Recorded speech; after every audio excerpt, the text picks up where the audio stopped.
we have different roles po kasi. So, yung kinagandahan sa amin, yung hindi ko strength, yun yung strength niya.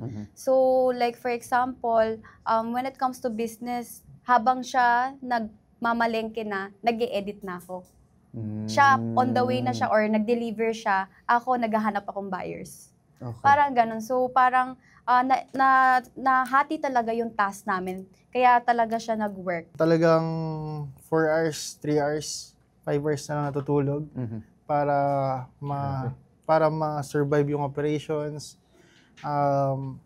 May point pa na walang delivery service provider, kaya ako yung nag-deliver kahit umuulan, umaaraw. Sobrang delikado.